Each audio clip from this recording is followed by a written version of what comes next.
चलिए आज हम लोग पढ़ते हैं क्वथनांक का उन्नयन। यह भी एक जो विलयन के अणुसंख्य गुणधर्म है उनका ही एक ये गुणधर्म होता है क्वथनांक का उन्नयन। इसके पहले हम लोगों ने क्या पढ़ा था? वाष्प दाब में अवनमन पढ़ा था। आज हम लोग क्या पढ़ रहे हैं? क्वथनांक में उन्नयन।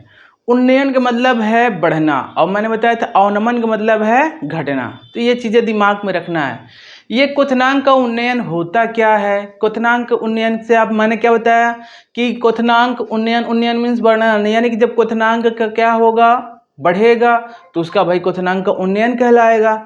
तो इसको समझने से पहले हम कुछ अन्य चीजें समझेंगे। अन्य चीजें का मतलब है कि क्वथनांक क्या होता है। क्वथनांक बहुत लोगों को नहीं पता है कि क्वथनांक क्या होता है। क्वथनांक क्या होता है? क्वथनांक समझेंगे कि क्वथनांक क्या होता है। पहले क्वथनांक, जिसे इंग्लिश में क्या बोलते हैं? Boiling point. क्या बोलते हैं? Boiling point. बॉइलिंग पॉइंट क्या होता है?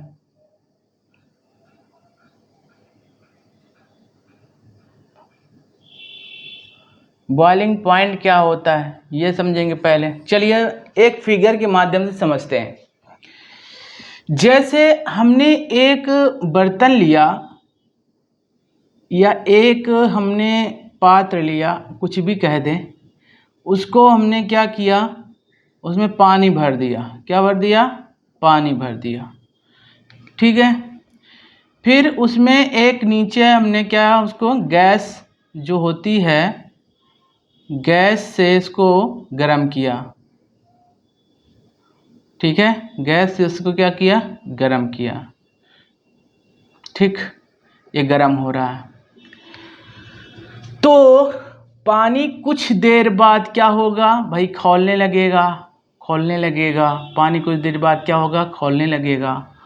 और ये अपनी द्रव अवस्था से क्या हो जाएगा? वाष्प बनके क्या होगा? उड़ने लगेगा। वाष्प बनके क्या होगा? उड़ने लगेगा। वाष्प बनके क्या होगा? उड़ने लगेगा। यानी कि कोई ऐसी, क्या बोलते हैं, कोई ऐसा एक ताप आएगा जिसमें हमारा क्या होगा? ये वाष्प बनके क्या होगा? उड़ने लगेगा। तो उस ताप को ही उस द्रव का क्वथनांक कहेंगे। उस ताप को ही उस द्रव का क्या कहेंगे? क्वथनांक कहेंगे। समझ में आया ना? क्वथनांक मैंने क्या बताया कि जब कोई भी द्रव है तो उसको अगर जब हम गर्म करते हैं तो वो उबलने लगेगा। उबलने यानी कि जिसे कहते हैं खौलने लगेगा। खौलने के साथ ही जैसे उबलने लगेगा तो इस द्रव अवस्था से उसका अवस्था परिवर्तन होने लगेगा। किसमें? गैस में, यानी वाष्प के रूप में। तो जिस ताप में द्रव अवस्था से वाष्प अवस्था में जाने लगे तो वह जो ताप होता है उस द्रव का क्वथनांक कहलाता है। या सीधे सीधे हम बात करें, सीधे सीधे हम बात क्या करें कि ऐसा ताप जिस पर संपूर्ण द्रव उबलने लगे, संपूर्ण द्रव क्या हो? उबलने लगे, तो वह ताप उस द्रव का क्वथनांक कहलाता है। मान लीजिए अगर ये जल है, ये जल है, तो जल आपको पता है कितने डिग्री सेंटीग्रेड में खौलने लगता है या उबलने लगता है? 100 डिग्री सेंटीग्रेड में। 100 डिग्री सेंटीग्रेड में जल हमारा क्या होने लगता है?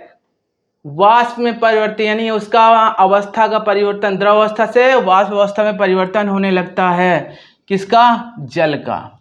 ठीक है, तो ये जल का क्या कहलाएगा? क्वथनांक कहलाएगा। जल का क्या कहलाएगा? बॉइलिंग पॉइंट कितना होता है? 100 डिग्री सेंटीग्रेड। क्यों? क्योंकि ये जल जो होता है वो हमारा 100 डिग्री सेंटीग्रेड पर क्या होने लगता है? उबलने लगता है। ठीक है, तो क्वथनांक परिभाषा हम क्या कह सकते हैं, जो हम बहुत बचपन से पढ़ते चले आ रहे हैं साइंस में? क्या? ऐसा ताप जिस पर संपूर्ण द्रव उबलने लगे, द्रव का क्वथनांक कहलाता है। ऐसा ताप जिस पर जिस पर संपूर्ण यानी पूरा जो द्रव होता है, संपूर्ण द्रव उबलने लगे,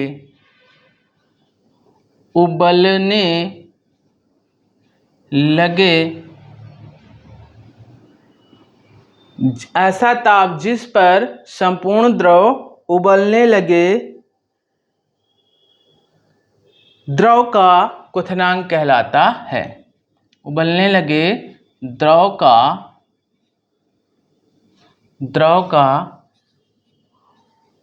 क्वथनांक कहलाता है। ठीक है, ये एक सिंपल सी परिभाषा हुई। मैंने क्या बताया, जिस ताप पर हमारा जो द्रव है उबलने लगे गर्म करने पर, वह ताप उसका क्या कहलाता है, क्वथनांक। जल का बॉइलिंग पॉइंट क्या हो गया, जल का बॉइलिंग पॉइंट क्या हो गया, 100 डिग्री सेंटीग्रेड। क्योंकि जल हमारा 100 डिग्री सेंटीग्रेड में क्या होता है, गर्म होने लगता है। गर्म कह रहे हैं, उबलने लगता है। क्या होने लगता है, उबलने लगता है। आप लोग कितने डिग्री सेंटीग्रेड में उबलने लगते हैं, बताइए। आप लोग कितने डिग्री सेंटीग्रेड में उबलने लगते हैं? जहां पारा बढ़ा 35 के ऊपर, अरे वाह क्या गर्मी है, उबलने लगे ना, पसीना बाहर आने लगा ना, तो ये मत कहना कि हम लोग उबल रहे हैं, अंदर से हमारे भाप निकल रही है ना। तो हमारे जो जल का क्वथनांक क्या है, क्या हो गया, 100 डिग्री सेंटीग्रेड। और आपका क्वथनांक क्या हो गया, जरा बताइएगा कमेंट करके।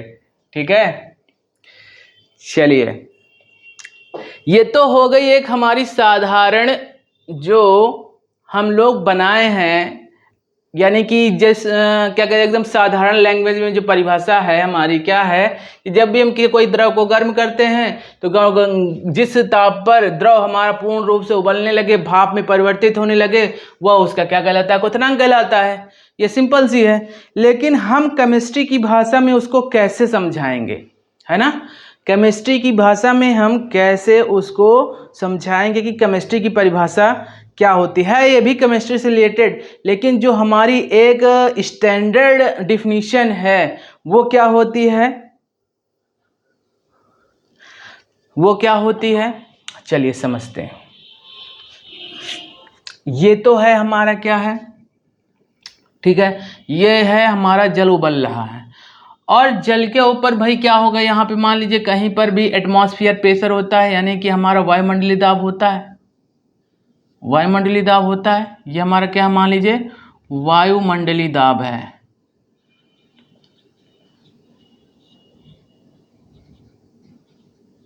क्या है ये ऊपर, क्या होता है, वायुमंडलीय दाब होता है। क्या होता है, वायुमंडलीय दाब होता है। तो पहले क्या होगा,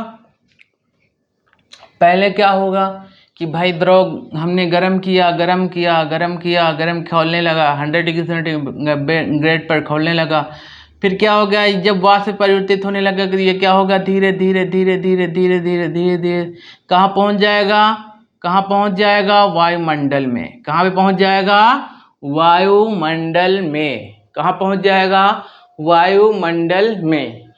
तो हम क्या कह सकते हैं इससे हम क्या कह सकते हैं कि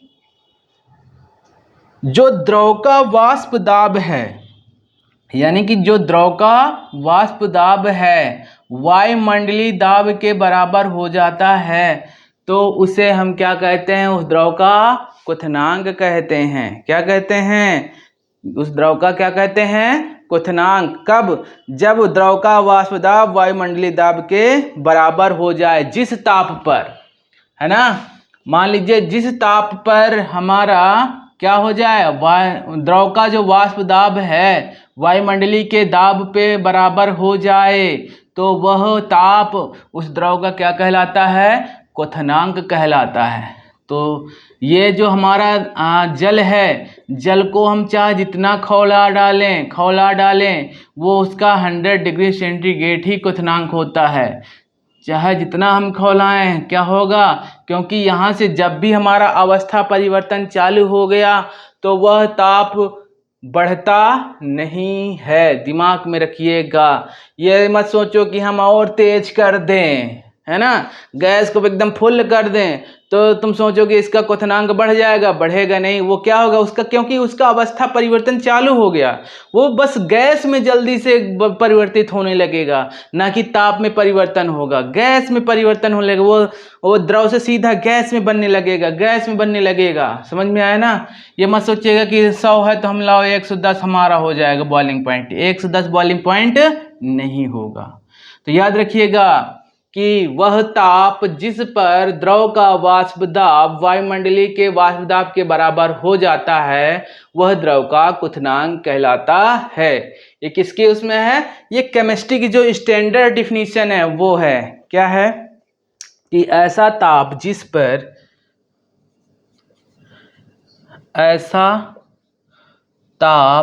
द्रव का वाष्प दाब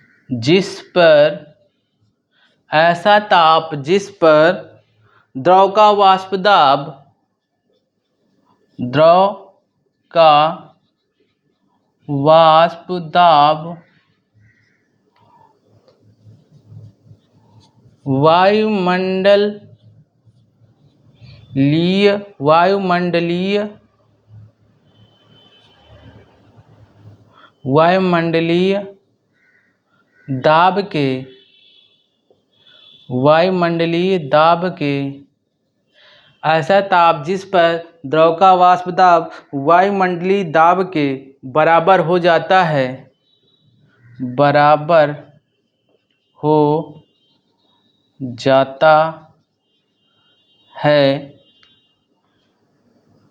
उस द्रव का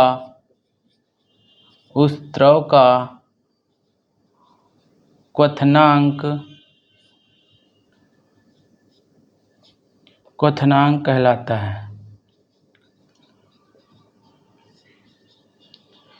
ठीक है, ये तो हमारे क्या हो गई भाई, शुद्ध द्रव की बात हो गई। किसकी बात हो गई, शुद्ध द्रव के क्वथनांक की बात हो गई, है ना। लेकिन चलो आज हम क्या करेंगे, खाना पकाएंगे। क्या करेंगे, खाना पकाएंगे। सब लोग खाना तो बना ही लेते होंगे, कुछ ना कुछ तो बना ही लेते होंगे, पकाना देखा ही होगा, है ना। चलिए आज खाना पकाते हैं। खाना पकाने के लिए हम क्या करेंगे, दो चीजें हैं आपके पास। चलिए 2 बर्तन बनाते हैं।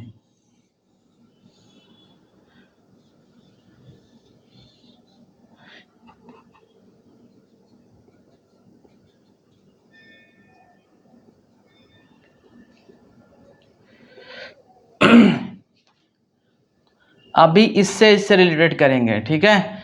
मान लीजिए इसको हमने क्या किया,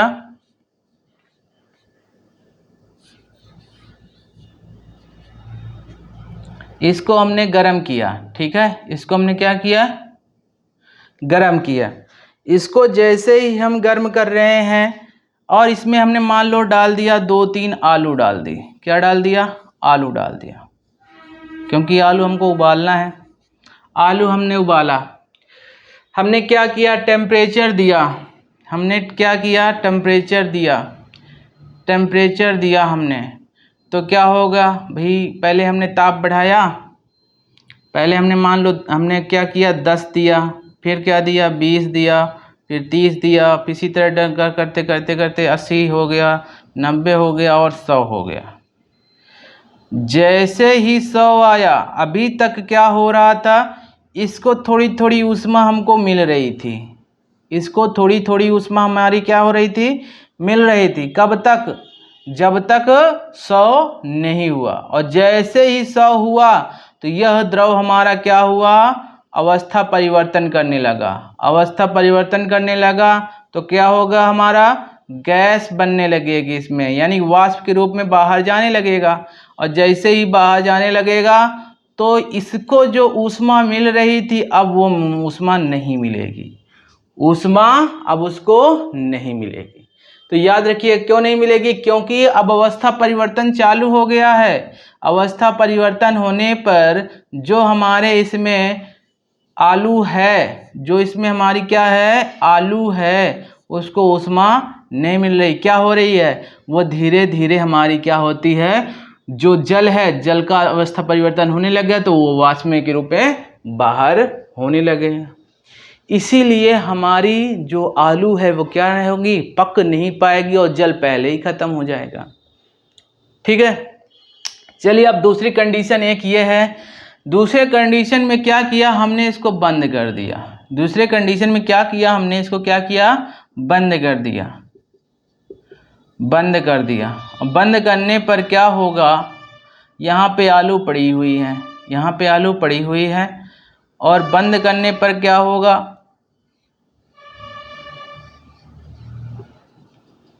ये आलू हैं पड़ी हुई हैं, ठीक है, वही चारों आलू है पड़ी हुई। हमने टेम्परेचर तो दिया, हमने इसको भी टेम्परेचर दिया, हमने इसको टेम्परेचर दिया 10 से सीधा सीधा लाए 100 लाए, 10 से सीधा लाए 100 लाए। लेकिन यहाँ पर एक चीज और हो रही है, क्या हो रहा है कि यहाँ से वाष्प हमारी बाहर नहीं जा पा रही है, बाहर नहीं जा पा रही है, बाहर नहीं जा पा रही है, जिसके कारण अभी जो हमारा अवस्था का परिवर्तन है वो पूर्ण रूप से नहीं हो पा रहा है, जिस कारण इसको एनर्जी ज़्यादा मिलेगी, उसको हीट ज़्यादा मिलेगी और हमारी आलू हो गई, क्या हो गई, पक जाएगी। इसीलिए कुकर में खाना जल्दी पकता है, क्योंकि उसका जो क्वथनांक होता है वो 100 से ऊपर हो जाता है, 100 से ऊपर हो जाता है। क्यों हो जाता है कि जितना हमारा प्रेशर बनाने, मान लीजिए यहाँ पे अगर एक सीटी लगी होती, इसको वाष्प दाब, इसको वायुमंडलीय वाष्प दाब में अगर मिलना होता तो जितना इसको प्रेशर उठाने में लगता, मान लो तो 20 डिग्री सेंटीग्रेड और लग जाता, तो वो 20 डिग्री सेंटीग्रेड किसको मिल जाती, आलू को मिल जाती, आलू को मिल जाती है, और वह आलू क्या हो जाती है, जल्दी पक जाएगी। और यहाँ से जो 20 डिग्री सेंटीग्रेड होगा वो वाके वायुमंडल में जाके जितना प्रेशर बनाएगा वो मिल जाएगा जाके, तो इसका बॉइलिंग पॉइंट क्या हो गया, 120। यहाँ से कितना था, 100। अब कुछ चीज़ आपको पता चली, यहाँ भी 100 था, यहाँ भी 100, यहाँ 120। ऐसा क्यों, क्योंकि यह बंद पात्र में हो गया तो इसको ऊष्मा की आवश्यकता अधिक हो गई, और इसके अंदर क्या हुआ, जो अवस्था परिवर्तन है वो जल्दी नहीं हो पाया, वो जल्दी नहीं हो पाया, जिस कारण उसको ऊर्जा की आवश्यकता अधिक पड़ी, यानी कि ऊष्मा की आवश्यकता अधिक पड़ी, इस वजह से उसका क्वथनांक भी हमारा बढ़ गया। मैंने आपको क्या बताया कि जब भी अवस्था परिवर्तन होने लगे जिस डिग्री सेंटीग्रेड पे, तो समझ जाना वो उसका क्या है, क्वथनांक है। यानी कि द्रव अवस्था से जब वाष्प में होने लगे तो समझ जाना उसका क्या है, क्वथनांक है। और उसमें जो वस्तुएं पड़ी हुई हैं वह उनकी ऊष्मा, वो क्या कहते हैं, उनको अब ऊष्मा नहीं मिलेगी, सीधा वो क्या हो गया, केवल द्रव को ही मिलेगी, द्रव उत्पन्न वो वाष्प होके निकल जाएगा और हमारा खाना नहीं पक पाएगा। ठीक है, तो याद रखिएगा जो चीज़ ये मैंने बताई है।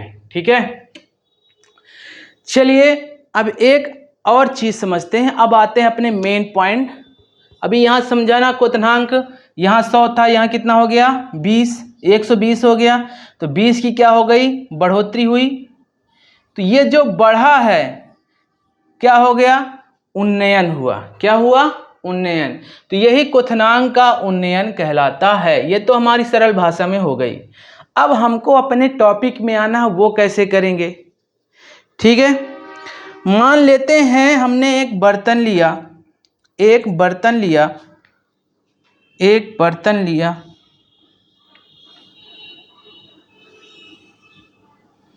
उसमें हमने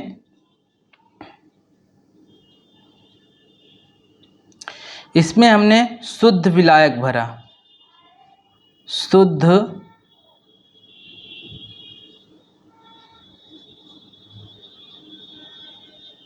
चलो इसको साफ करते हैं फिर बताते हैं आगे। इसको साफ करते हैं फिर बताते हैं ताकि उसमें ज़्यादा समझ में आए।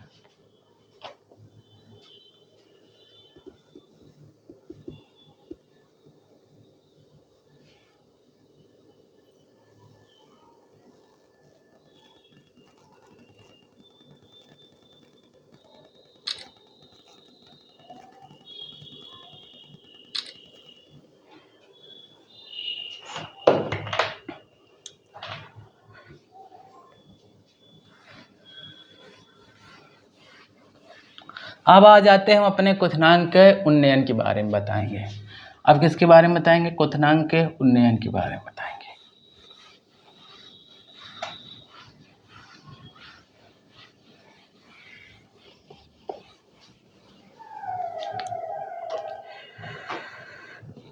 चलिए, 2 बर्तन लिए हमने,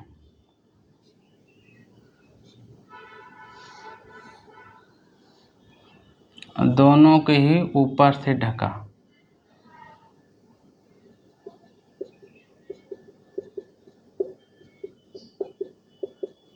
इसमें क्या है हमारा? शुद्ध वाष्पशील विलायक। इसमें क्या किया हमने? इसमें क्या किया हमने? इसमें हमने मिला दिया ठोस अवाष्पशील विलेय मिला दिया। तो जो हमारा लिक्विड बन के तैयार हुआ, यानी कि जो हमारा विलयन सॉल्यूशन तैयार हुआ, उसमें क्या होंगे भाई? इसके कण और इसके कण दोनों घुले होंगे, दोनों होंगे ना। यानी ठोस भी, वो पहले हमारा गैस भी होगा, फिर ठोस होगा, फिर गैस होगा, फिर ठोस होगा, फिर गैस होगा, फिर ठोस होगा, फिर गैस होगा, ठोस होगा, गैस होगा, ठोस होगा, ऐसे करके कुछ होंगे। पहले ये क्या थे? शुद्ध विलायक वाष्पशील था। क्या था? वाष्पशील था। तो इसमें जो वाष्पन की क्रिया होगी वो ज़्यादा होगी, है ना। शुरुआत से पढ़ते चले आ रहे हैं हम लोग यही चीज़ कि जब भी किसी चीज़ में हम ठोस अविलेय मिला देते हैं, अवाष्पशील विलेय मिला देते हैं, तो उसका वाष्पन की क्रिया होती है, कम हो जाती है, ये बताया है ना मैंने। और इसका वाष्पन हमारा क्या होगा? कम होगा। ठीक है, इसका वाष्पन हमारा क्या होगा? कम होगा। तो इसके वाष्पन कम हो, इसका वाष्पन अधिक होगा, इसका वाष्पन कम होगा। मान लेते हैं ये इसका जो वाष्पन है, यहां पर ये वायुमंडल है, ये वायुमंडलीय दाब है, वायुमंडलीय दाब है। ठीक है, ये वायुमंडलीय दाब है। तो ये वायुमंडलीय दाब है। जब इसमें अधिक, मान लेते हैं ये हमारा शुद्ध, यानी कि मान लीजिए जल है। क्या है? जल है। अब इसमें हमारा जल और नमक है, जल प्लस नमक है। ठीक है, अब मान लेते हैं यहाँ पे हम क्या करते हैं कि इसको हमने उबालना चालू किया, तो आपको पता ही 100 डिग्री सेंटीग्रेड पे उबलेगा। तो यानी कि जो हमारा क्वथनांक क्या होता है? क्वथनांक जब किसी द्रव का उबालने पर, ठीक है, वह ताप जिस पर द्रव उबलता है और उसका जो द्रव का वाष्प दाब है वायुमंडलीय के वाष्प दाब के बराबर हो जाए, तो वो क्या कहलाता है? क्वथनांक कहलाता है। मान लीजिए ये इसका क्या हो गया? 100 डिग्री सेंटीग्रेड पर इसका क्या हो गया? क्वथनांक हो गया T0B हो गया, T0B हो गया। क्या हो गया? T0B हो गया। ठीक है, अब मैंने आपको क्या बताया कि भाई ये तो शुद्ध जल था, इसके जो वो थे, अणु थे, कण थे, वो फ्री थे। हमने गर्म किया तो तुरंत ही भाप बनने लगे, भाप मिल के जाके वायुमंडलीय दाब पे हो गई। अब यहाँ के केस में क्या होगा? अब यहाँ पे हमारा क्या मिला हुआ है? अवाष्पशील विलेय है, वो भी ठोस है। तो वो क्या करेगा? इन कणों को जल्दी से उड़ने नहीं देगा, जल्दी से वाष्प बनने नहीं देगा। जब वाष्प बनने नहीं देगा जल्दी से, तो हम क्या करेंगे भाई? और ऊष्मा बढ़ाएंगे और इसको क्वथित करेंगे। ठीक है, तो जिस टेम्परेचर पर है ना, इसको और ज़्यादा हमें ताप लगेगा, तो और ज़्यादा ताप लगेगा मतलब और ज़्यादा क्वथनांक इसका होगा, है ना। और बढ़ाएंगे और बढ़ाएंगे और बढ़ाएंगे तो हमारा क्या बढ़ेगा, यह मान लीजिए इसका जो ताप यहाँ पे यानी कि कम ताप में हम जब गर्म करेंगे तो इसका जब ताप बढ़ाएंगे तो क्या होगा भाई, ज़्यादा ताप लगेगा। जब क्योंकि इसमें क्या है, इसका जो वाष्पन की क्रिया है वो धीमे है, तो तेज करने के लिए हम ताप बढ़ा देंगे, यानी कि जब हमारा द्रव जिस ताप पे उबलने लगेगा वो उसका क्या कहलाएगा, क्वथनांक कहलाएगा। इसे हम क्या कहते हैं, टीबी कह देते हैं। क्या कह देते हैं, टीबी। देखिए यह जल्दी हमारा वाष्पन होने लगा तो वायुमंडलीय में जल्दी मिल गया, जिस टेम्परेचर पर कम टेम्परेचर पर इसको अधिक टेम्परेचर की आवश्यकता हुई तो यह अधिक में वहाँ पे मिला जाके, तो इसका क्वथनांक अधिक हुआ, इसका क्वथनांक क्या हुआ, कम हुआ। इसका क्वथनांक कम है, इसका क्वथनांक अधिक है, इसका क्वथनांक कम है, इसका क्वथनांक अधिक है। शुद्ध विलय का क्वथनांक कम है और जो हमारा विलयन है उसका क्वथनांक क्या है, ज़्यादा है। क्यों ज़्यादा है, क्योंकि इसमें हमने अवाष्पशील विलेय मिला दिया है, तो ये दिमाग में रखिएगा। और इसके पहले हमने बताया है कि वह ताप जिस पर द्रव का वाष्प दाब वायुमंडलीय के वाष्प दाब के बराबर हो जाता है वह द्रव का क्वथनांक कहलाता है। मान लीजिए ये 100 डिग्री सेंटीग्रेड में मिल गया तो इसका 100 क्वथनांक हो गया, ये 120 में मिला जाके तो इसका क्या हो गया, 120 क्वथनांक हो गया, बॉइलिंग पॉइंट हो गया। तो ये दिमाग में आपको रखना है। तो चलिए हम क्या करते हैं, क्वथनांक उन्नयन की कुछ परिभाषा देते हैं ताकि आपको बहुत अच्छी तरीके से समझ में आ सके। चलिए लिखते हैं, जब शुद्ध वाष्पशील विलायक में, देखो जब हमारे शुद्ध वाष्पशील है ना, जब शुद्ध वाष्पशील विलायक में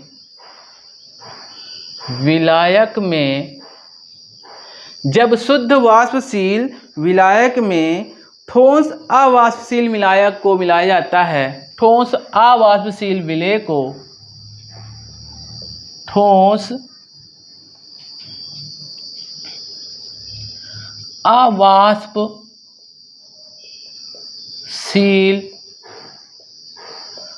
विलेय को मिलाया जाता है तो ठोस अवाष्पशील विलेय को मिलाया जाता है तो विलयन के वाष्प दाब में कमी आ जाती है ना। जब हमने इसको मिला दिया तो विलयन का जो वाष्प दाब इसमें क्या होती है, कमी। हमें वाष्प दाब को और बढ़ाना पड़ता है, और बढ़ाना कहाँ, वायुमंडलीय दाब के बराबर करने के लिए। तो विलयन के वाष्प दाब में कमी आ जाती है। भाई हमने क्या किया, हमने इसमें शुद्ध विलायक था, इसमें हमने ठोस अवाष्पशील विलेय मिला दिया तो हमारा जो विलयन प्राप्त हुआ, जो इसका वाष्प दाब है ये जल्दी से वायुमंडलीय में मिल जाएगा, तो इसका जो वाष्प दाब है इससे क्या हो गई, कम आया। तो कम को उसके ऊपर बढ़ाने के लिए हम और ताप देंगे कि नहीं देंगे, तो वही चीज़ की बात हो रही है। तो विलयन के वाष्प दाब में क्या आ जाती है, कमी आ जाती है, जिससे हम क्या कह सकते हैं,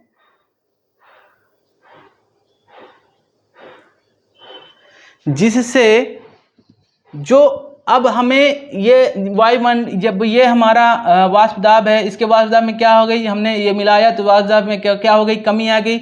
अब इस वाष्प दाब को बढ़ाने के लिए यानी कि कहाँ पर, वायुमंडलीय दाब के बराबर लाने के लिए हम क्या जरूरत होगी, ताप की जरूरत होगी। किसकी जरूरत होगी, ताप की जरूरत होगी, जिससे विलयन के वाष्प दाब को, जिससे विलयन के वाष्प दाब को वायुमंडलीय दाब के बराबर वायुमंडलीय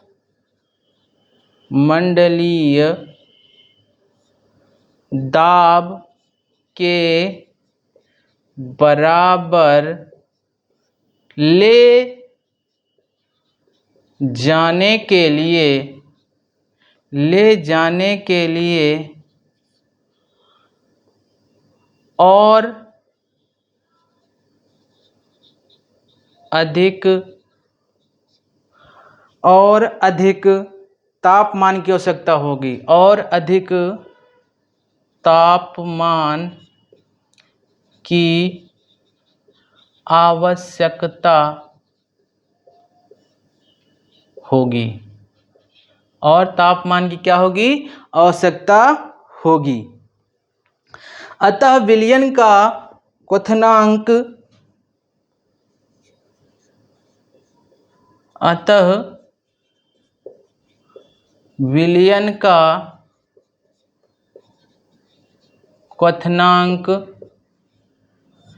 भाई तो जैसे हमें इसकी क्या होगी, तापमान और अधिक बढ़ाएंगे। हमने क्या बताया था, पहले हमारा 100 था, फिर हमने क्या किया 120 तापमान को बढ़ाया ना वहाँ के ले जाने के लिए।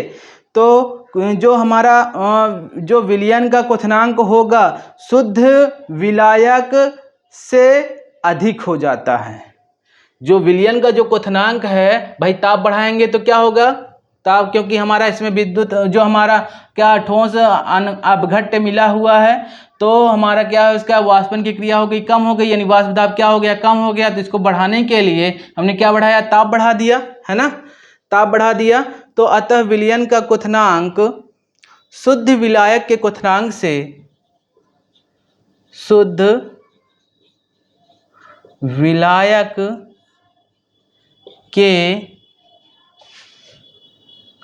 के क्वथनांक से क्या हो जाता है, क्वथनांक से क्या हो जाता है, अधिक हो जाता है। क्वथनांक से क्या हो जाता है, अधिक हो जाता है।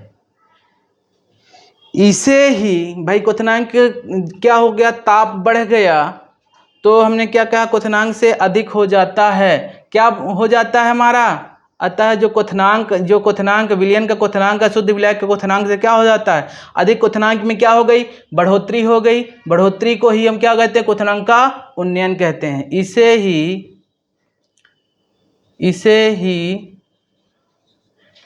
क्वथनांक का उन्नयन कहते हैं। इसे डेल्टा टी बी से व्यक्त करते हैं। अतः डेल्टा टी बी इक्वल हमारा क्या हो गया भाई, इसका दाब, इसका जो मान है अधिक है, इसका क्या है, कम है। इसके बीच का जो अंतर है वही तुम्हारा क्या है, डेल्टा टी बी है। ये क्या हुआ, इसके बीच का जो अंतर है वही तुम्हारा क्या है, डेल्टा टी बी हो गया। समझ में आया कि नहीं आया? यानी कि यह 100 डिग्री सेंटीग्रेड है, 20 डिग्री सेंटीग्रेड में तापमान ले रहा है वहाँ वायुमंडलीय दाब पर पहुँचने के लिए। तो इन दोनों का जो बीच का गैपिंग है वही हमारा क्या हो गया, वह जो हमारा क्वथनांक का उन्नयन हो गया। तो इसे हम क्या कहते हैं, T B minus T nought B. तो ये हो गया हमारा, क्या हो गया, ये क्वथनांक में उन्नयन हो गया। क्या हो गया, क्वथनांक में क्या हो गया, उन्नयन हो गया। और जहाँ पे पता है आपको कि टीबी क्या है, टीबी हमारा क्या है, ये टीबी ये हमारा क्या है भाई, विलयन का वाष्प दाब है, और ये हमारा क्या है, शुद्ध विलायक का वाष्प दाब है। ये विलायक का वाष्प दाब हो गया, विलायक का वाष्प दाब, और ये क्या हो गया, विलयन का वाष्प दाब, विलयन का वाष्प दाब, ये दिमाग में रखिएगा, टीबी और टी नॉट बी, ठीक है, हो गया।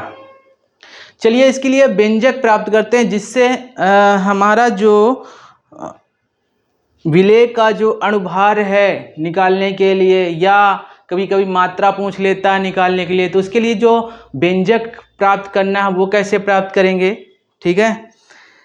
आप लोगों को पता होगा, यहाँ पे देखेंगे, आप लोगों को एक चीज पता होगा, क्या पता होगा, कि विलयन की सांद्रता का एक पद हो, कौन सा पद है, जिसमें विलायक और विलेय केवल होते हैं। विलयन की सांद्रता का कौन सा ऐसा पद है जिसमें विलेय और विलायक होते हैं, ठीक है, वो है मोललता। कौन सी है, मोललता। कौन सी है, मोललता, इंग्लिश में मोललिटी, मोलरिटी नहीं, मोललिटी, मोललता, है ना, जिसमें क्या कहते हैं, विलेय और विलायक पर डिपेंड होता है। तो उसी पर आधारित है। पहले हमारा शुद्ध विलायक था तो वाष्पन ज़्यादा हो गया, जैसे हमने विलेय उसमें मिला दिया तो विलायक का क्या, वाष्पन कम हो गया। तो यहाँ पे हम कह सकते हैं जो क्वथनांक में वृद्धि है, जो क्वथनांक में वृद्धि है, क्वथनांक में वृद्धि किसके कारण हुई है, विलेय के कारण हुई है। किसके कारण हुई है, विलेय के कारण हुई है। और विलेय और विलायक का संबंध किसमें दर्शाता, हमारा मोललता में। तो क्वथनांक में वृद्धि है वो समानुपाती हो जाती है किसके, मोललता के। किसके हो जाती है, मोललता के। किसके हो जाती है, मोललता के, ठीक है। क्वथनांक में वृद्धि बराबर किसके हो जाती है, मोललता के। और आपको पता है क्वथनांक में वृद्धि किससे हम डिनोट करते हैं, डेल्टा टी बी से, और मोललता को स्मॉल एम से प्रदर्शित करते हैं, है ना, स्मॉल एम से प्रदर्शित करते हैं। तो यहां से हम क्या करेंगे, डेल्टा टी बी इक्वल, इसकी जगह एक स्थिरांक ले आएंगे जिसे हम के बी कहते हैं। क्या कहेंगे, के बी। क्या कहेंगे, के बी। और के बी हमारे यहाँ पे क्या है, जो हमारा मोलल उन्नयन स्थिरांक है। क्या है हमारा, मोलल उन्नयन स्थिरांक है, ठीक है। ये तो शॉर्ट फॉर्म हो गया।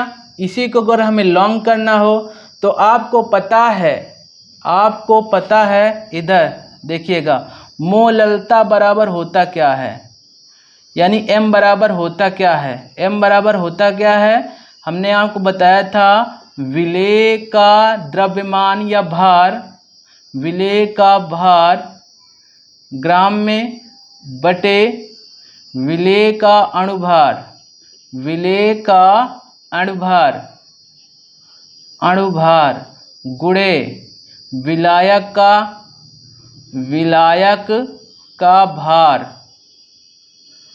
अगर ग्राम में है, अगर ग्राम में है तो यहाँ ऊपर क्या करना है, 1000 से मल्टीप्लाई करा देना। अगर ग्राम में है तो ऊपर से क्या करना है, 1000 से मल्टीप्लाई करा देना है।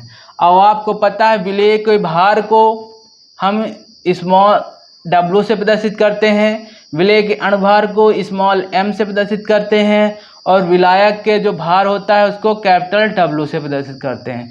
तो ये सारे मान उठा के हम यहाँ पे रख सकते हैं। तो यानी कि यहाँ पे क्या हो गया, delta T B equal to क्या हो जाएगा, K B multiply small w upon क्या हो जाएगा, small m multiply capital W। यही हमारा क्या है, यही हमारा क्वथनांक का जो उन्नयन का व्यंजक प्राप्त होता है, यही हमारा क्या है, व्यंजक है। और अगर मैंने क्या बताया कि अगर हमारा यहाँ पर ये ग्राम में दिया गया, किस में दिया गया है, ग्राम में दिया गया है, तो 1000 से क्या कराना है, गुणा करा लेना है। अगर ग्राम में नहीं दिया है तो 1000 से गुणा नहीं कराना है, ठीक है। तो ये हो गया हमारा, क्या हो गया, क्वथनांक के उन्नयन का जो स्थिरांक वाला फार्मूला है वो हमारा हो गया। ठीक है, यहाँ पर आपको पता ही है कि डेल्टा टी बी क्या है, डेल्टा टी बी क्या है, क्वथनांक में वृद्धि है। ठीक है, डेल्टा टी बी क्या है, क्वथनांक में वृद्धि है। डब्लू के लिए मैंने बता दिया, डब्लू क्या है, 1000 बताया, कहाँ से आया, एम क्या है वो भी बताया। यहाँ पे एक चीज नहीं बताया मैंने, लिख देता हूँ, जहाँ के बी इक्वल टू मोलल उन्नयन स्थिरांक, मोलल उन्नयन स्थिरांक। ठीक है, ये होता है हमारा, क्या है, मोलल उन्नयन स्थिरांक। यही है हमारा, क्या बोलते हैं, क्वथनांक का उन्नयन। मैंने फिर से बता दूं कि जब भी कोई द्रव होता है, जब भी कोई द्रव होता है उसको हम उबालते हैं, तो जिस टेम्परेचर पर वह, उसका वाष्प दाब वायुमंडलीय के वाष्प दाब के बराबर हो जाता है, तो वह क्वथनांक कहलाता है। क्या कहलाता है, क्वथनांक कहलाता है। क्या कहलाता है, क्वथनांक कहलाता है। लेकिन अगर यहाँ पर अगर उसमें हम कोई भी ठोस अविलेय पदार्थ, ठोस अवाष्पशील पदार्थ मिला देते हैं, तो उसके वाष्प दाब में क्या आ जाती है, कमी आ जाती है। और वाष्प दाब में कमी आ जाने के कारण उसको हमें अधिक ताप देना पड़ता है, और अधिक ताप देने से उसका जो क्वथनांक होता है वो क्या हो जाता है, बढ़ जाता है। क्वथनांक में क्या हो जाता है, बढ़ जाता है। जब बढ़ जाता है तो उसमें क्वथनांक की वृद्धि हो जाती है, यानी कि क्वथनांक का उन्नयन हो जाता है। इसे ही हम कहते हैं क्वथनांक का उन्नयन। ठीक है, और जो व्यंजक प्राप्त किया ये एकदम सिंपल सा है। अगर किताब में आप देखेंगे तो किताब में बहुत बड़ा दिया गया है ना, वैसे आप करोगे तो आप भूल ही जाओ। इसी वजह से मैंने आपको इतने अच्छे तरीके से ये बताया है, ताकि आप लोगों को पता चल सके कि क्वथनांक में उन्नयन क्या होता है। पहले मान लो ये हमारा द्रव है, ये हमारा विलयन है, अवाष्पशील विलयन सहित। तो इसका ताप हमारा कम हो जाएगा, इसको और बढ़ाएंगे तो इसको और बढ़ाएंगे, तो इसका मान लो ये इतना है तो ये इसको बढ़ाते बढ़ाते फिर इतना आएगा। नीचे से यहाँ तक आया, ये आधे से यहाँ तक आया, तो इसमें कम एनर्जी लगी, इसमें ज़्यादा एनर्जी लगी। तो इस वजह से जिसमें ताप ज़्यादा लगा हमारा, तो वह हमारा अवाष्पशील ठोस वाला है, और जिसमें ताप कम लग रहा है तो हमारा क्या है, वाष्पशील वाला है। तो इस वजह से दिमाग में आप इसी फिगर को दिमाग में रखिएगा, ये वाले से। ठीक है, इसी से आपको ग्राफ बनाने में भी आसानी मिल जाएगी। ठीक, चलिए इसी का एक ग्राफ समझते हैं, ग्राफ से आप समझ जाएंगे और भी। ठीक है, इसको साफ करते हैं।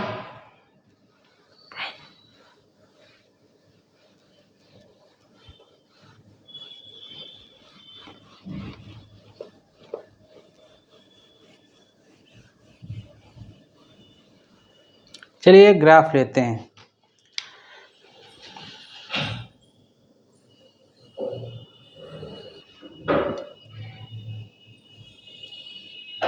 ये है हमारा वायुमंडलीय दाब, ये है हमारा वायुमंडलीय दाब, ये है वायुमंडलीय दाब, ये है हमारा तापमान, तापमान, और ये है हमारा क्या है, दाब है। क्या है, वाष्प दाब है, वाष्प दाब है। ठीक है, मान लेते हैं विलायक के केस में, विलायक का वाष्प दाब मान लीजिए यहाँ से है। ठीक है, और वायुमंडलीय के दाब को बढ़ाना, तो जब तापमान बढ़ाएंगे तो ये क्या होगा, धीरे धीरे धीरे धीरे धीरे धीरे बढ़ेगा ऐसे करके, और जाके यहाँ पे मिल गया। ठीक है, और एक चीज और पता है, ये हमारा शुद्ध विलायक का है ना, शुद्ध विलायक का वाष्प दाब है ये। ठीक, अब यहाँ पे क्या हुआ, यहाँ पे क्या हुआ, मान लीजिए ये इसकी क्या हो गई, यहाँ पे इसको परपेंडिकुलर बना देते हैं। ये है हमारा क्या है, टी नॉट पी, ठीक है। और आपको पता है कि जब हम उसमें विलयन में क्या मिला देते हैं, ठोस अवयव, ये मतलब विलायक में ठोस अवाशील विलायक बना दिया, तो यहाँ पे क्या बचा, विलयन बन गया। अब विलयन का जो वाष्प दाब होता है वही कम होता है, तो वाष्प दाब कम था विलयन का। अब इसको बढ़ाने के लिए भाई अधिक तापमान की आवश्यकता होगी, तो बढ़ाएंगे, धीरे धीरे बढ़ाएंगे, धीरे धीरे बढ़ाएंगे, धीरे धीरे बढ़ाएंगे, बढ़ाएंगे बढ़ाएंगे बढ़ाएंगे बढ़ाएंगे बढ़ाएंगे, और ये हो गया। यानी कि इसको अधिक तापमान की आवश्यकता हुई, तो इसको अधिक तापमान की आवश्यकता हुई, तो ये है हमारा क्या है, टीबी। और मैंने आपको बताया था इन दोनों का जो बीच का अंतर होता है वो क्या कहलाता है, डेल्टा टीबी, जो कि हमारा क्या है, क्वथनांक में वृद्धि, क्वथनांक में उन्नयन, क्या है, क्वथनांक में उन्नयन। तो ये इस प्रकार से इसका हम ग्राफ भी बना सकते हैं, ठीक है। इसका इस तरह से हम क्या बना सकते हैं, ग्राफ भी बना सकते हैं। तो ये भी आप ले सकते हैं। देखिए एकदम फिगर के माध्यम से मैं आपको समझा रहा हूँ ताकि आप लोगों को अच्छे से समझ में आ सके, ठीक है। और जो हमारे शुद्ध विलायक का वाष्प दाब होता है और विलयन का वाष्प दाब होता है, ये एक दूसरे के क्या होते हैं, समांतर होते हैं। क्या होते हैं, विलयन का वाष्प दाब, ठीक है, विलयन का वाष्प दाब, ये एक दूसरे क्या होते हैं, समांतर होते हैं। तो ये हो गया, ग्राफ भी हो गया। अब इससे रिलेटेड एक दो क्वेश्चन करते हैं, इससे रिलेटेड क्या करते हैं, एक दो क्वेश्चन करते हैं। चलिए क्वथनांक से संबंधित एक दो क्वेश्चन करते हैं।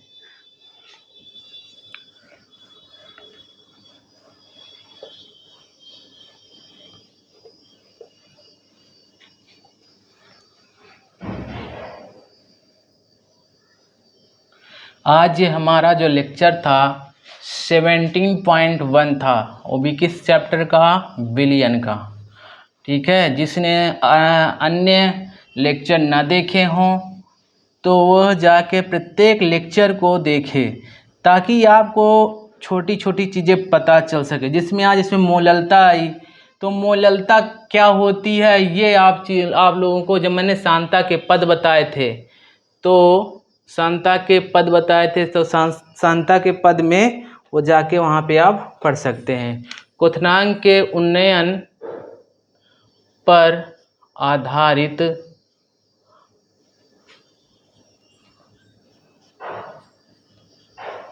प्रश्न। चलिए क्वेश्चन नंबर 1 करते हैं। क्वेश्चन नंबर 1, एक दो क्वेश्चन बताएंगे, इसके बाद नेक्स्ट जो हमारा लेक्चर आएगा उसमें कुछ क्वेश्चन हो जाएंगे। चलिए आज एक दो क्वेश्चन बताते हैं ताकि आप लोगों को क्लियर हो सके।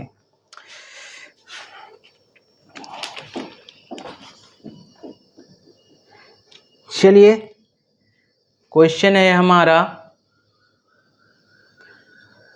3.0 ग्राम यूरिया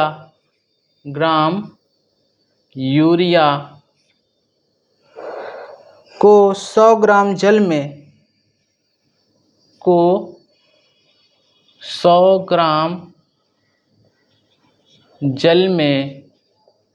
100 ग्राम जल में विलय करने पर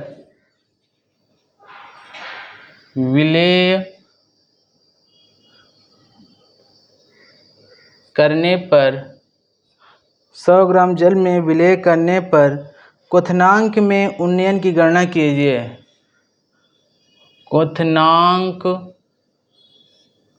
क्वथनांक में उन्नयन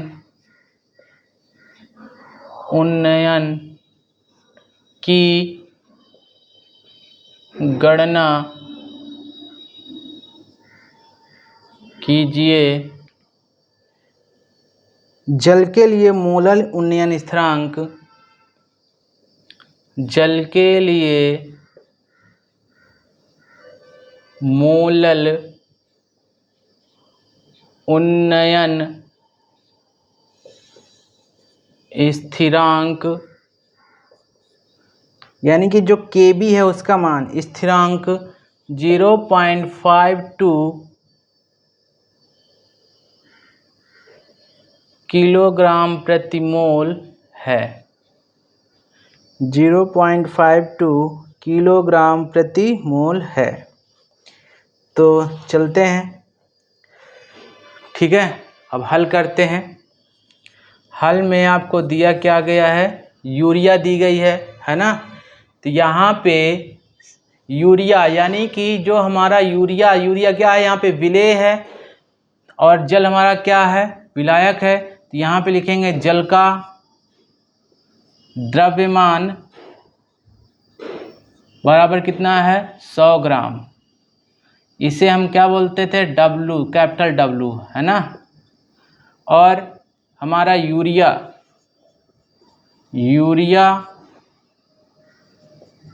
का द्रव्यमान,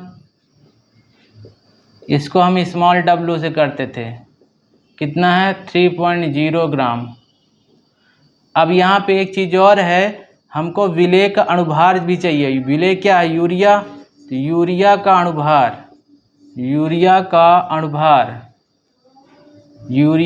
अणुभार यानी कि स्मॉल m। हमने आपको यूरिया का अणुभार इसके पहले जो क्वेश्चन थे उसमें लिखवाया था, क्या होता है, 60 ग्राम प्रति मोल। और एक चीज़ दी गई है, उन्नयन स्थिरांक दिया गया है। उन्नयन स्थिरांक यानी कि Kb का मान दिया गया है, कितना दिया गया, 0.52 K प्रति मोल, ये दिया गया है। आपको निकालना क्या है, आपको क्या निकालना है, जो क्वथनांक में उन्नयन यानी कि डेल्टा Tb का मान निकालना है। तो डेल्टा Tb बराबर क्या होता है, आपको पता ही है। डेल्टा Tb बराबर क्या होता है, Kb इंटू क्या होता है, Kb विलेय का भार, है ना, small w upon small m into क्या होता है, कैपिटल W और मल्टीप्लाई 1000। क्योंकि हमारा W का मान जो है, बड़े W का मान यानी विलायक का किस में दिया है, ग्राम में। तब सीधा हम क्या करेंगे, मान रख लेंगे। Kb का मान कितना है, Kb का मान कितना है भाई, 5.0 क्या है, 0.52 है, 0.52 है। स्मॉल w का मान कितना है, 3.0 है और मल्टीप्लाई 1000 अपॉन यहाँ पे क्या हो जाएगा, m का मान 60 है और w का मान 100 है। 60 है और w का मान क्या है, 100 है। आपस में गुणा करा लेंगे, ठीक है, मल्टीप्लाई कराएंगे। तो डेल्टा Tb बराबर क्या हो जाएगा हमारा, इससे मल्टीप्लाई करा लेते हैं तो हमारा क्या प्राप्त हो जाएगा,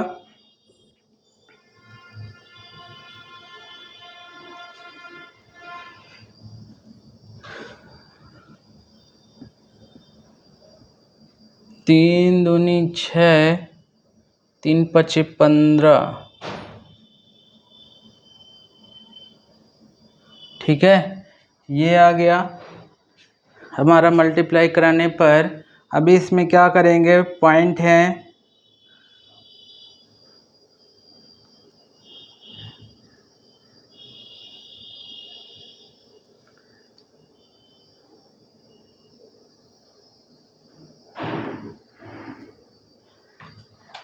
तो जब भी होगा तो यहाँ पॉइंट लग जाएगा, गुणे क्या है 1000 अपॉन में यहाँ पे नीचे क्या हो जाएगा 6000। जब कराएंगे तो यहाँ पे आ जाएगा 1 पॉइंट, यहाँ पे 5000, यहाँ पे 6000 आ जाएगा। 0 से 0 काटेंगे, इसको जब कैलकुलेशन करेंगे तो डेल्टा Tb का मान क्या आ जाएगा, भाई जब कैलकुलेशन करेंगे, काटेंगे, तो लगभग हमारा क्या आ जाएगा, लगभग हमारा आ जाएगा 0.26 केल्विन ताप। तो हमारा क्वथनांक क्या हो जाएगा, 0.26। इतना हमारा बढ़ोतरी करने पर उसका वाष्प दाब चेंज हो गया था। ठीक है, तो ये हो गया हमारा पहले क्वेश्चन। ठीक है, क्या हो गया, पहला क्वेश्चन। एक क्वेश्चन और बताएंगे, फिर इसके बाद जो नेक्स्ट लेक्चर होगा उसमें हम ये चीज़ें बताएंगे आपको। ठीक है,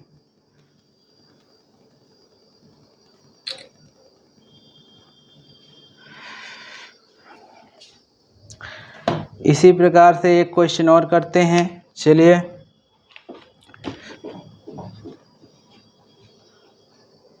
इसको साफ करते हैं।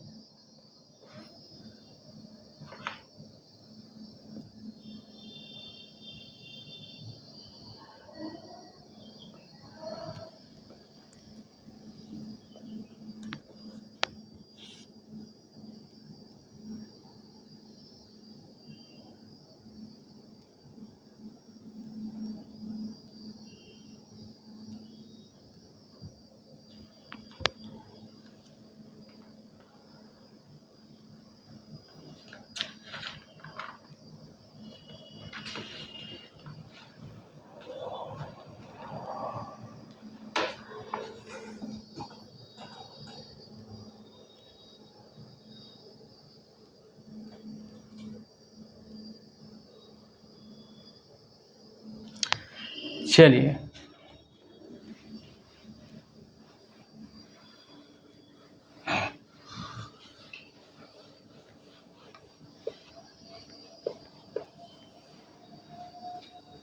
क्वेश्चन नंबर 2 है, एक अणुभार वाला बता देते हैं, अणुभार वाला।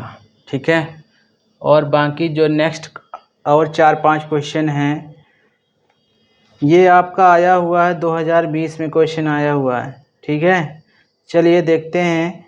एक अवाष्पशील पदार्थ के, एक अवाष्पशील पदार्थ के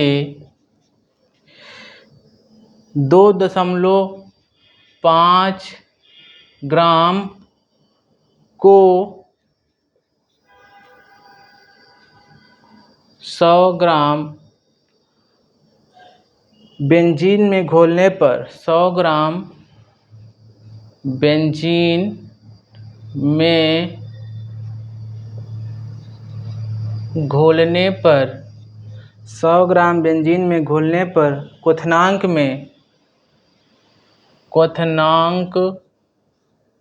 में 0.4 डिग्री सेंटीग्रेड वृद्धि हुई।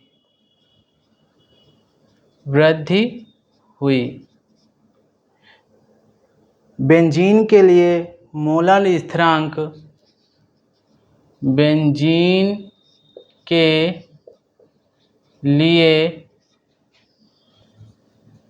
मोलल उन्नयन स्थिरांक, 2.67 है, 2.67 है। तो पदार्थ का अणुभार ज्ञात किए, तो पदार्थ का अणुभार ज्ञात कीजिए। ये आपका एक क्वेश्चन जिसमें अणुभार वाला है। ठीक है, क्या है, अणुभार वाला। तो इसमें देखो दिया क्या गया, हमारा पदार्थ की मात्रा दी गई है, विलायक की भी मात्रा दी गई है, क्वथनांक में जो वृद्धि हुई है वो भी दी गई है। ठीक है, क्वथनांक में जो वृद्धि है वो भी दी गई है। चलो हल करते हैं। हल दिया है, सबसे पहले करेंगे क्या है, हमारा बेंजीन की द्रव्यमान दिया गया है, बेंजीन का द्रव्यमान जिसे हम कहते हैं कैपिटल W। विलायक का कितना दिया गया है, 100 ग्राम।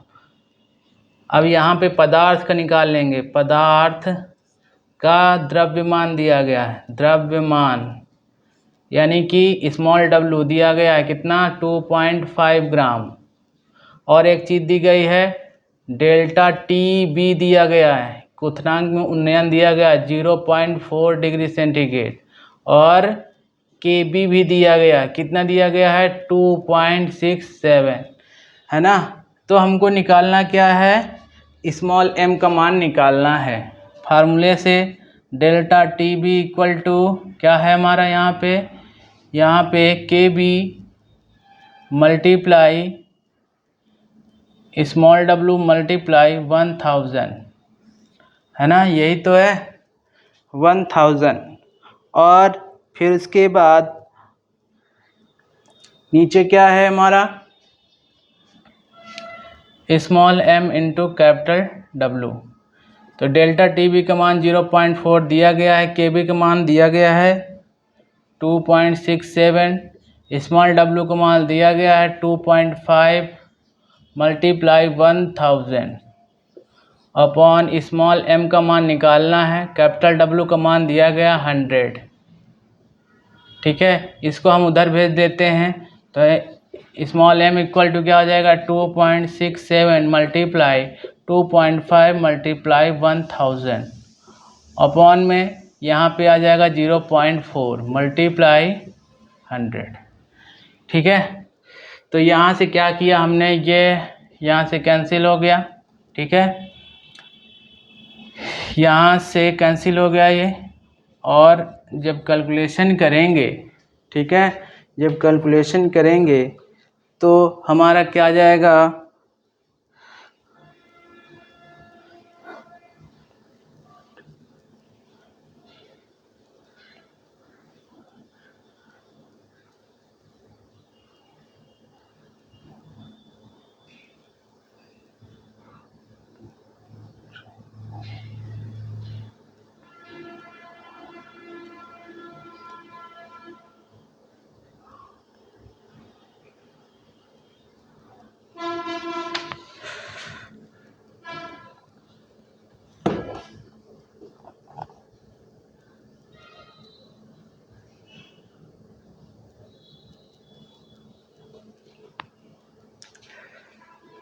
तो यहाँ से जब कैलकुलेशन करेंगे लगभग आ जाएगा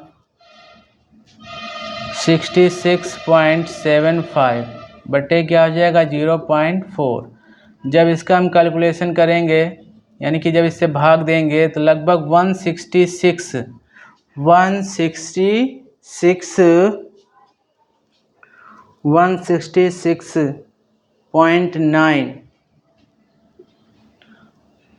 ग्राम प्रति मोल ये आ जाएगा।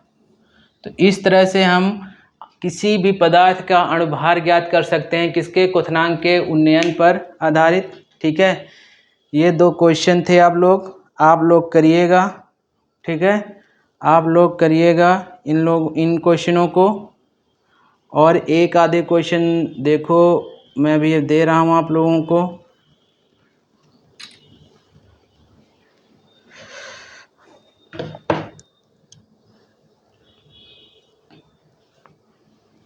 ठीक है, हटा रहे हैं क्वेश्चन नंबर 3 का आपको आंसर देना है। क्वेश्चन नंबर 3 का आपको आंसर देना है।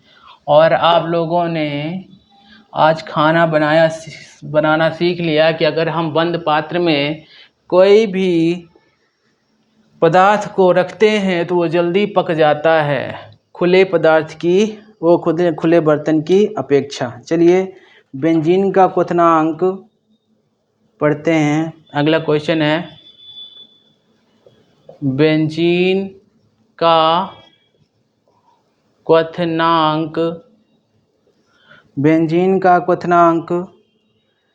353.33 केल्विन है।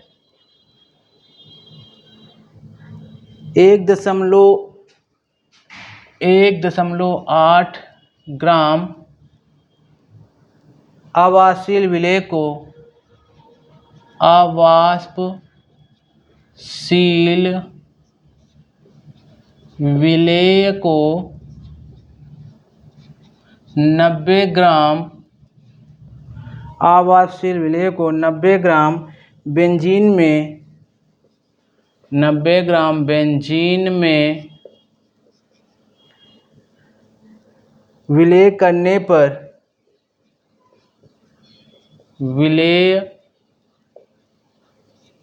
पर विलयन का क्वथनांक बढ़कर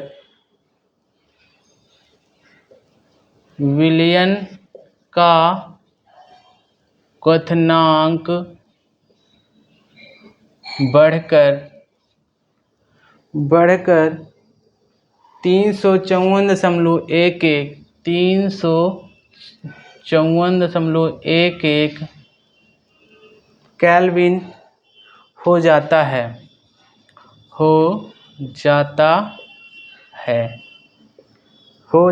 है। विलयन के मोलर द्रव्यमान की गणना कीजिए। विलयन के मोलर द्रव्यमान मोलर का मतलब अणुभार, द्रव्यमान की गणना कीजिए।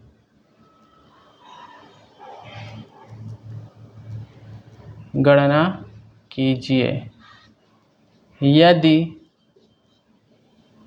Kb इक्वल 2.53 kg प्रति मोल है।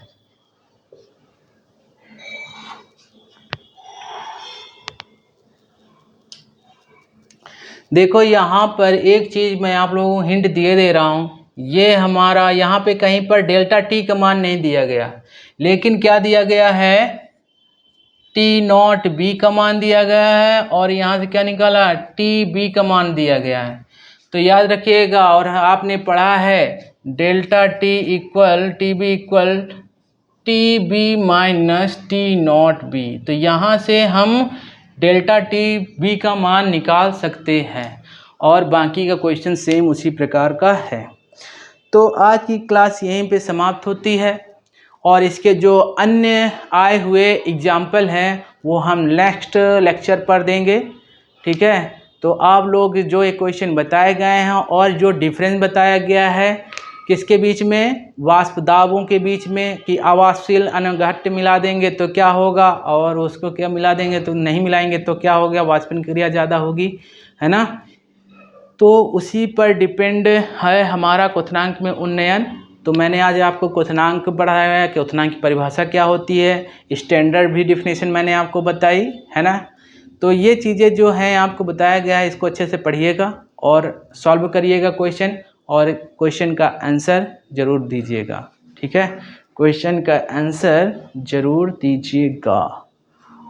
ओके, ठीक है, आज की क्लास समाप्त करते हैं।